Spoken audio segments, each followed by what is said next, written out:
shared by a user named Caleb M. on an outdoor forum in 2020.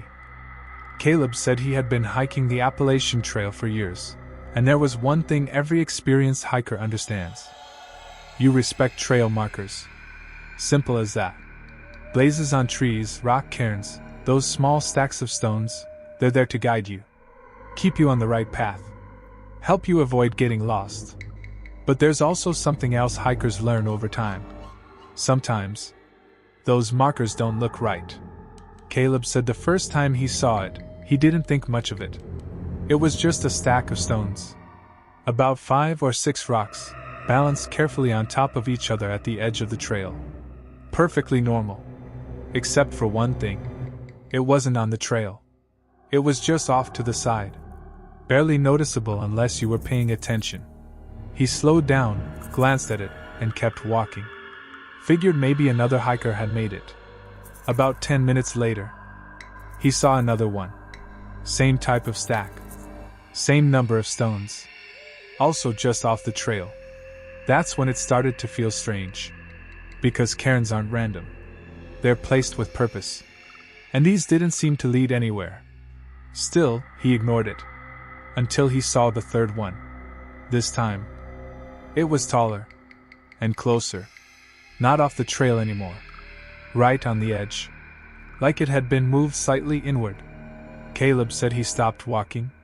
Just stood there. Looking at it. Because something about it felt wrong. Not visually. Not obviously. But instinctively. Like it wasn't there to guide him. Like it was watching him. He shook it off and kept going. But after that, he started noticing something else. The forest had gone quiet. No birds. No wind. Nothing. Just the sound of his own footsteps. About 15 minutes later, he saw the fourth stack. And this one made his stomach drop. Because it wasn't made of rocks. At least, not entirely. Mixed into the stack were pieces of something else. Small. White. Caleb said he didn't want to believe what he was seeing. But the shapes were too familiar. Too smooth. Too curved. Bones. Small bones. Fitted between the stones like they belonged there. That's when he realized something. All the stacks had been the same height. The same structure. The same pattern. Like they were being built the same way. Over and over again. He turned around. That's when his chest tightened. Because behind him, on the trail he had just walked, there were more. Dozens of them. Lining the path. Perfectly spaced. And he knew without a doubt. They hadn't been there before. Caleb said that's when he started to run. Not walk. Not jog. Run. As fast as he could down the trail. And as he ran, he noticed something that made it worse.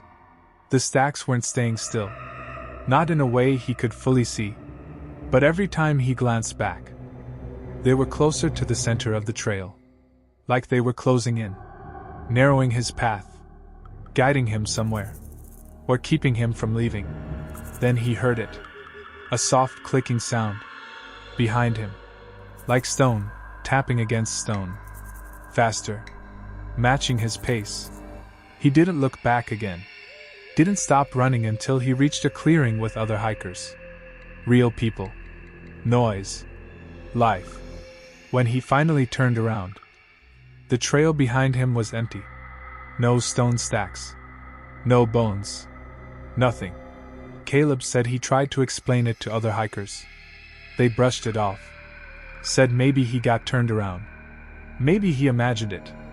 But one older hiker pulled him aside and asked him one question. "Did you see any of them move?" Caleb said he hesitated, then nodded. The man went quiet, then said something Caleb never forgot. "You weren't supposed to follow those." And when Caleb asked what he meant, the man just shook his head. "Those aren't trail markers," he said. "They're counting markers." Caleb asked. "Counting what?" The man didn't answer. He just looked down the trail and said, "You were next."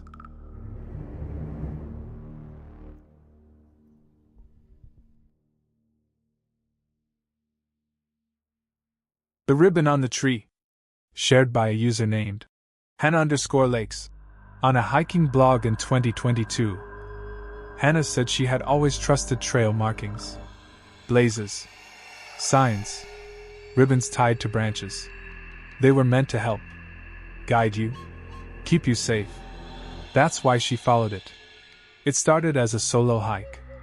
Nothing extreme. Just a quiet stretch of the Appalachian Trail she hadn't explored before. The day was calm. Bright. Normal. She had been walking for about an hour when she saw it. A strip of red fabric tied around a tree branch. It fluttered slightly in the wind. Bright.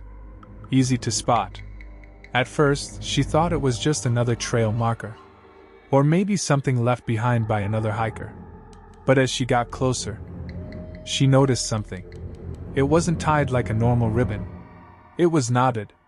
Tight. Messy. Like it had been tied in a hurry. Still, she ignored it. Kept walking. About 10 minutes later, she saw another one. Same red fabric. Same tight knot. Tied to a different tree. And this one was farther off the trail. That's when she hesitated. Because trail markers don't lead you away. They keep you on the path.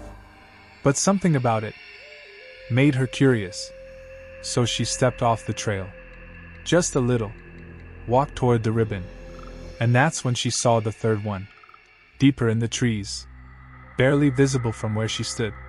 She kept going. One step. Then another. Following the red ribbons. Each one tied slightly farther from the trail. Each one harder to see. Until the trail itself disappeared behind her. That's when she realized. She couldn't hear anything anymore. No birds. No wind. Nothing. She turned around. Tried to find the trail. But all she saw were trees. Endless trees. And then, she noticed something that made her chest tighten. The ribbons were still there. But they weren't ahead of her anymore. They were behind her. Tied to trees she had already passed. But she hadn't seen them before. Not until she turned around. Slowly, she began to understand. She hadn't been following them. They had been appearing. After she passed. Leading her deeper. Without her realizing. Then she heard it. A voice. Soft. From somewhere behind her. Keep going. She froze. The voice sounded like her sister. Exactly like her. But her sister was miles away. She didn't move. Didn't respond. The voice came again. Closer. Just a little farther. Hannah said that's when something inside her snapped. Every instinct screamed at her to run. So she did. She turned and ran in the opposite direction. Not toward the ribbons. Away from them. Branches scratched her arms. The ground uneven beneath her feet. But she didn't stop. Behind her, she heard movement. Fast. Closing in. And then, the voice changed. It wasn't her sister anymore.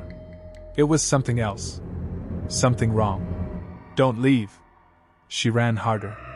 Didn't look back. Not once. Eventually, she burst back onto the trail. Collapsed. Gasping for air. When she finally looked back into the trees, the ribbons were gone. Every single one. Like they had never been there. Hannah said she never went back. But months later, while going through her hiking photos, she found something she didn't remember taking. A picture of her, standing in the woods, facing away from the camera, with a red ribbon tied tightly around her wrist.